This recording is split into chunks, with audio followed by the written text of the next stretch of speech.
पढ़ेंगे अध्याय 4 वायु।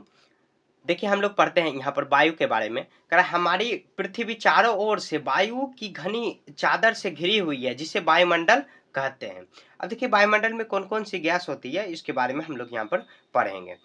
ठीक है, तो अब देखिए यहाँ पर पहले ये बॉक्स वाला पढ़ लेते हैं। कार्बन डाइऑक्साइड वायुमंडल में फैलकर पृथ्वी से विकिरित ऊष्मा को पृथ्वी पर रोककर ग्रीन हाउस प्रभाव पैदा करती है, इसलिए इन्हें ग्रीन हाउस गैस भी कहते हैं। तो किसे ग्रीन हाउस गैस कहेंगे? तो कार्बन डाइऑक्साइड जिसको CO2 कहा जाता है, इसको ग्रीन हाउस इफेक्ट कहा जाता है, प्रभाव जो भी हो ग्रीन हाउस गैस एक तरह से बोलेंगे।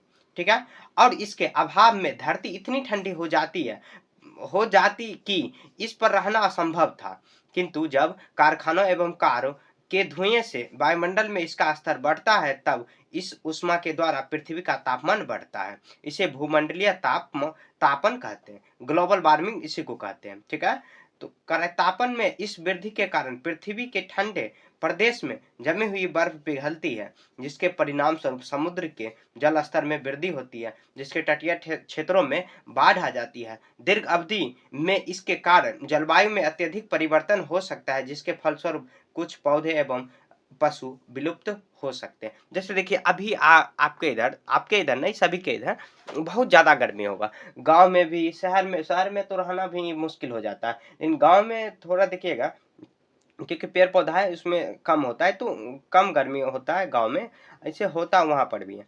तो इसी के कारण देखिए ग्रीन हाउस प्रभाव जो ग्लोबल वार्मिंग न्यूज में सुनते होंगे, यही के बारे में है। उस वहां पे मीटिंग होता है, मतलब कि आप सभी देश के प्रधानमंत्री, राष्ट्रपति जो भी हो, वो सब मीटिंग करते हैं और इनको कैसे रोका जाए। ग्लोबल वार्मिंग का मतलब जहाँ पे देखिए अगर यहाँ पर प्रदूषण बढ़ेगा तो तापमान बढ़ेगा। जहाँ पर बर्फ वाला एरिया है जैसे हिमाचल हुआ, शिमला और हुआ, जहाँ पे बर्फ मतलब प्रदेश है बर्फ वाला, वहां पे पिघलते पिघलते जल स्तर बढ़ेगा, उसमें फिर उसके बाद समुद्र में वही जल पिघल के जाएगा तो बाढ़ आ सकता है। बाढ़ आने पर बहुत ज्यादा जान माल की क्षति होगा। बाढ़, सुनामी सुनते होंगे, ये सब आता है सब इसी के कारण।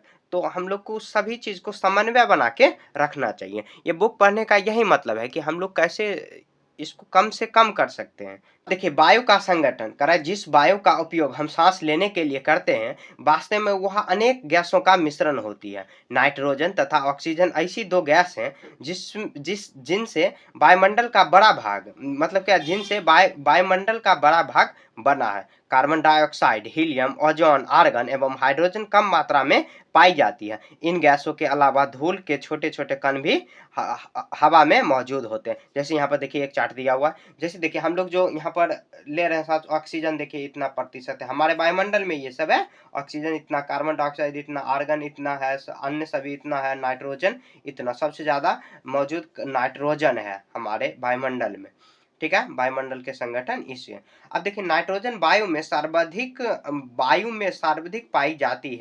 पाने वाली गैस है। जब हम सांस लेते हैं तब फेफड़ों में कुछ नाइट्रोजन भी ले जाते हैं और उसे बाहर निकाल देते हैं, परंतु पौधे को अपने जीवन के लिए नाइट्रोजन की आवश्यकता होती है।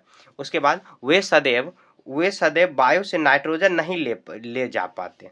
उसके बाद देखिए ऑक्सीजन में प्रचुरता से मिलने वाली दूसरी गैस है। ऑक्सीजन वायु में प्रचुरता से मिलने वाली दूसरी गैस है। मनुष्य तथा पशु सांस लेने के लिए वायु से ऑक्सीजन प्राप्त करते हैं, जैसे हम लोग ऑक्सीजन प्राप्त करते हैं। हरे पादप प्रकाश संश्लेषण द्वारा ऑक्सीजन उत्पन्न करते हैं। तो जो हरे पादप जो है प्रकाश संश्लेषण से ऑक्सीजन उत्पन्न करते हैं, जो कि हम लोग सांस लेते हैं। इस प्रकार वायु में ऑक्सीजन की मात्रा समान बनी रहती है। यदि हम वृक्ष काटते हैं तो संतुलन बिगड़ जाता है। कार्बन डाइऑक्साइड अन्य महत्वपूर्ण गैस है। हरे पादप अपने भोजन के रूप में कार्बन डाइऑक्साइड का प्रयोग करते हैं और ऑक्सीजन वापस देते हैं। ठीक है, तो ऑक्सीजन जितना रहेगा उतना फ्रेश एयर मिलेगा। जैसे कहीं मतलब कि देखते होंगे कि कहीं कहीं जैसे आपके इधर होता होगा गाछ, मतलब बहुत बड़ा होगा कि जिसमें सिर्फ पेड़ ही पेड़ लगा हुआ, जहाँ पे हम लोग गर्मी में खेलते हैं, विश्राम करते हैं, सोते हैं, बड़े बुजुर्ग लोग सोते रहते हैं उस पे, तो वहाँ पे फ्रेश ऑक्सीजन मिलता है। और मनुष्य तथा पशु कार्बन डाइऑक्साइड बाहर निकालते हैं। मनुष्य तथा पशुओं द्वारा बाहर छोड़ी जाने वाली कार्बन डाइऑक्साइड की मात्रा पादपों द्वारा प्रयोग की जाने वाली गैस के बराबर है। जैसे हम लोग जो रिलीज करते हैं तो कौन सा कार्बन डाइऑक्साइड, और वही पेड़ पौधा लेता है। तो अगर मान लीजिए हम लोग, तो हमारा अपना जनसंख्या बढ़ रहा है, देखिए हम लोग कितना 100 लगभग 150 करोड़ मान लीजिए हो गए हम लोग। 150 करोड़ में कितना गाड़ी चलता है, फैक्ट्री चलता है। ये नहीं कि 150 करोड़ सांस से तो कार्बन डाइऑक्साइड निकल ही रहा है सांस छोड़ने से, और गाड़ी है, फैक्ट्री है, इतना बहुत सारा चिमनी होगा आसपास में, तो वो सब से भी कार्बन डाइऑक्साइड गैस ही निकलता है। तो उसके, और हम लोग क्या करते हैं, पेड़ जितना भी है काटे जा रहे हैं, तो पेड़ का जनसंख्या मतलब पेड़ जो जितना था पहले उससे कम हो जा रहा है, और हमारा जनसंख्या और हमारा जरूरत दिन प्रतिदिन बढ़ता ही जा रहा है। तो इसी से क्या होता है कि जो संतुलन है वो बिगड़ जाएगा। तो देखते हैं कि अभी कितना ज़्यादा गर्मी आ रहा है, गर्मी में इतना तापमान है कि रहना मुश्किल हो जाता है लोगों को, ठीक है।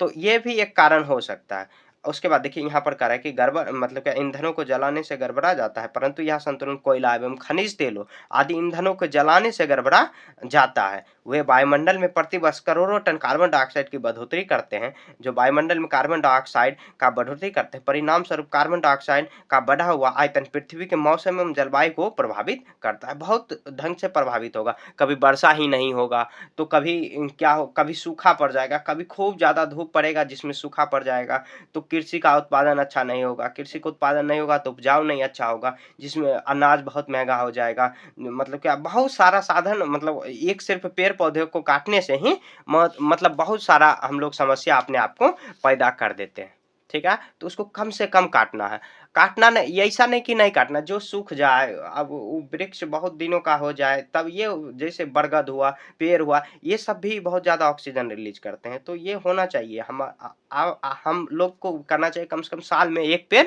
लगाना चाहिए। आप लगाते हो या नहीं कमेंट में बताना, ऐसे नहीं लगाते होंगे तो लगाना है, और उसको सेवा भी करना, ये नहीं कि लगा के छोड़ दें। सेवा मतलब क्या, जब बड़ा हो जाए उसके बाद वो खुद अपने से बड़ा हो जाएगा, तो उसके बाद उसमें पानी खाद जो भी समय समय पर है उसका देखभाल भी करना है पेड़ पौधा, ठीक है। तो और उसके बाद देखिए मतलब क्या, संतुलन बना रहेगा। वायुमंडल की संरचना, हमारे वायुमंडल 5 परतों में विभाजित है, जो पृथ्वी की सतह से आरंभ होती है। ये है देखिए, 5 वायुमंडल का 5 सतह, क्षोभ मंडल, संताप मंडल, समताप मंडल, मध्य मंडल, बाह्य वायुमंडल एवं वायुमंडल। यहाँ पर देखिए वायुमंडल की सब परतें दिया हुआ है। अब देखिए बारे बारे से हम लोग को सब पढ़ना है। अब देखिए समताप मंडल क्या होता है, क्षोभ मंडल के ऊपर के समताप मंडल कहलाता है। यह लगभग 50 किलोमीटर ऊंचाई तक फैला।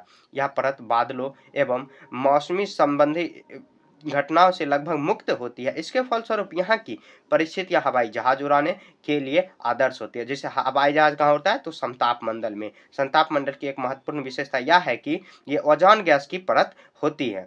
यह परत सूर्य के आने वाली हानिकारक गैसों से हमारी रक्षा करती है। ये समताप मंडल का हुआ। अब मध्य मंडल देखते हैं, यह वायुमंडल की तीसरी परत है। यह समताप मंडल के ठीक ऊपर होती है। यह लगभग 80 किलोमीटर की ऊंचाई तक फैली है। अंतरिक्ष में प्रवेश करने वाले वाले उल्कापिंड इस परत से आने पर जल जाते हैं, ठीक है। अब वायुमंडल देखते हैं। यहाँ पर वायुमंडल में बढ़ती ऊंचाई के साथ तापमान अत्यधिक तीव्रता से बढ़ता है।